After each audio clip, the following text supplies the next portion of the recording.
The Vermillion Trails Alliance just opened the county's newest trail this week. It connects Vermillion with neighboring Park County. And the leaders of the group say this is an important step in connecting Vermillion County with its neighbors.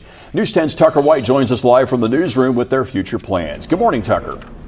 Well, good morning, John and Heather. Construction on this new walking trail took only about 2 weeks, but obviously the planning beforehand took much longer.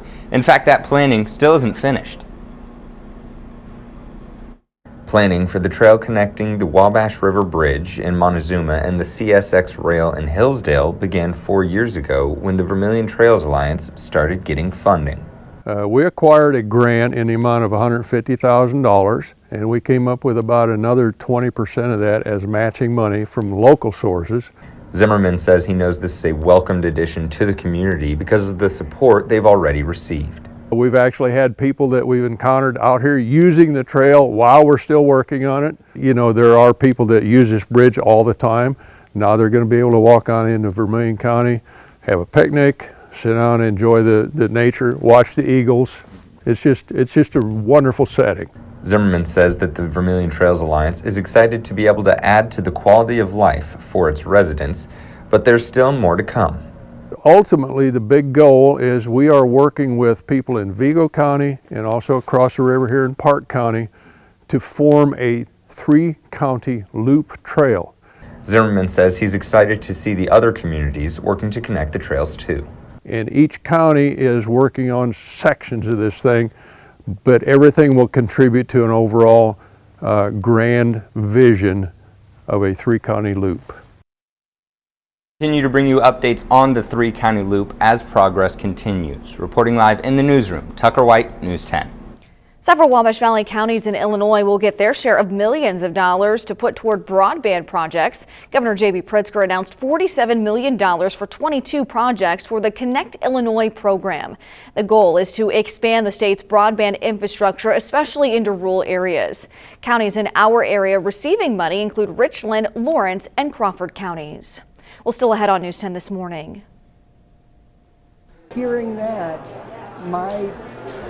it means that my daughter won't get to play on the team with her friends. Banning transgender girls from participating in school sports. The proposed bill making its way through the Indiana State House, plus reaction from some parents. Snow flurries are moving into the Wabash Valley right now, and we also have very low temperatures once again this morning. The details on everything let you know what to expect for the rest of the afternoon coming up. You're watching the Wabash Valley's most watched newscast, News 10. Closed captioning is sponsored by Terre Haute Chevrolet for the best value and the best experience. Ring in the new year with a new ride and a new way to buy at Deeples Auto. This is Ron Deeples inviting you to join us as we stack the savings on pre-owned trucks all month long. Save big and get your new truck faster using express purchase at deeplesauto.com. Come to Casey, the small town with big things, and then dine at Cilantro's Grill and Cantina, where we serve up big, mouth-watering meals and delicious margaritas. Open daily. Stop in today. Join Cruise Unlimited Club for unlimited speed and unlimited shine. When you join the club, you'll have access to your very own VIP lane, so you can wash and be on your way. Sign up at any Crew Car Wash location to begin enjoying unlimited washes. There are people that dedicate their entire lives to the betterment of others, people whose impact reaches beyond their inner circle, people who always see the good in other people, the things that were once thought impossible, made possible.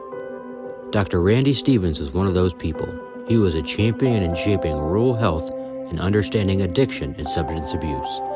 VNA and Hospice of the Wabash Valley celebrate his legacy, his dedication to our community, and the life he lived. Join Planet Fitness today for zero enrollment. Zero, like a bagel. And it's only $10 a month. Cancel anytime. Bagels are awesome. Enjoy tons of equipment for zero enrollment. Zero enrollment? And $10 a month. That makes me so happy. You know what else will make you happy? Blowing off steam in our judgment-free zone. But the part that'll really get you going is that post-workout high. Look at that glow. Oh, it's all natural. It's this place, I tell you. Feel Fit-tacular in 2022 for zero enrollment, $10 a month, cancel anytime. Deal ends February 2nd. All right, have a nice day. Have a question? She'll give you advice. It's no trouble because she's mighty nice, Christine. Big O's, Christine. To get a top review online, you need service that's more than just fine, pristine. During Big Brands Month, save up to $100 instantly on select in-stock tires. Plus, get $50 by mail-in rebate on purchases of $500 or more on your Big O credit card. Big O Tires, the team you trust. Next live, Tom Selleck. And tell me, okay, how do I look? The best you've ever looked. Plus, Save Your Sanity Week. And Friday, the best moments you chose. Live's Viewer's Choice Show. Live with Kelly and Ryan. Thursday at 9, only on TV 10. January's all about the trucks. Save big in getting your new truck faster at deepolsauto.com. You can find the truck you like, calculate your trade, even secure financing with our express purchase. It's a fresh approach to car shopping and 100% online. Coverage you can count on continues with Storm Team 10 meteorologist Brady Harp.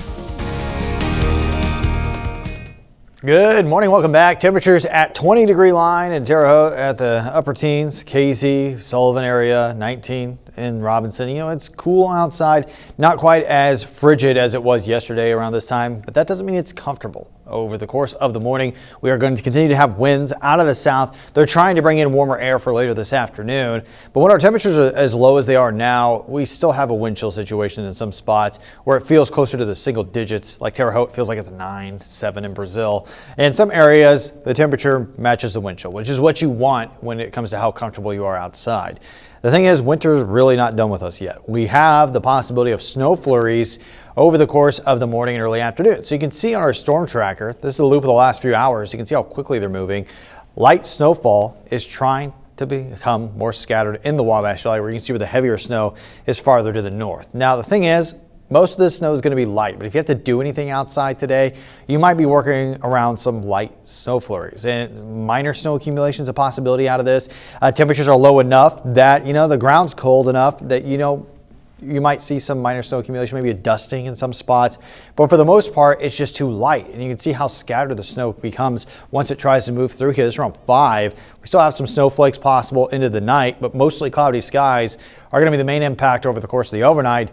And then over the course of the early morning tomorrow, temperatures are going to be much lower. So we're in the lower 30s today, and this is what I'm talking about. With a minor warm up, it is going to be slightly more comfortable by the end of the day. And I mean, we're going to be above freezing just by a degree here by the end of the afternoon, the first time in a little bit. And, you know, you're probably going to be able to tell the difference. And after several days of frigid conditions, it's not going to feel too bad. Tonight, we're in the upper teens. Snowflakes are a possibility. And it's still cold over the course of the night tonight into the morning tomorrow. But tomorrow, look at our afternoon highs.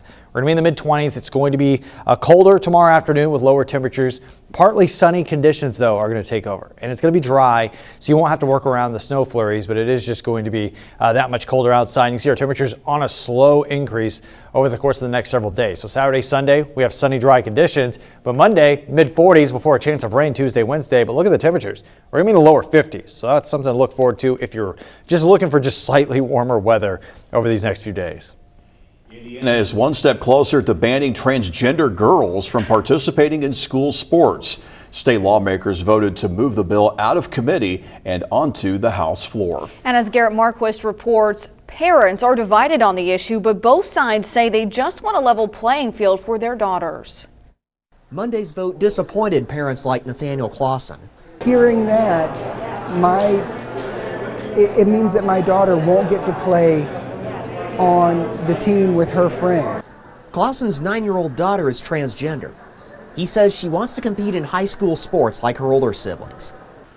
The bill would prohibit transgender girls from taking part in girls' sports in any K-12 school.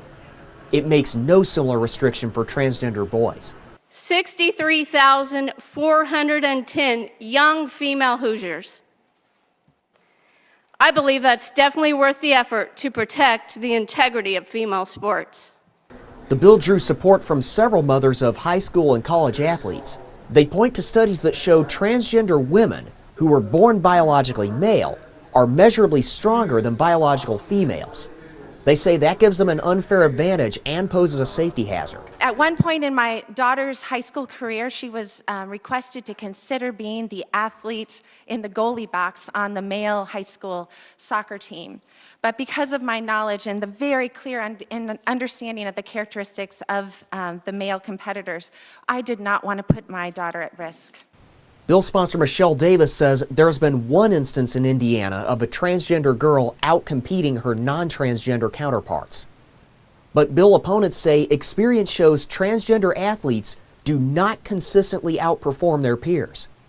Opponents of the bill, including Clausen, say it targets the entire transgender community over a few isolated incidents and deprives them of the benefits of school sports. It helps them manage multiple priorities. It helps them manage their schoolwork and manage their sport training. And I'm really sad to see that my daughter might miss out on that. 10 states have transgender athlete bans on the books, but at least 4 of them are facing lawsuits. And the ACLU said it will sue if the legislation becomes law. In other news now, Indiana's unemployment numbers are at record lows.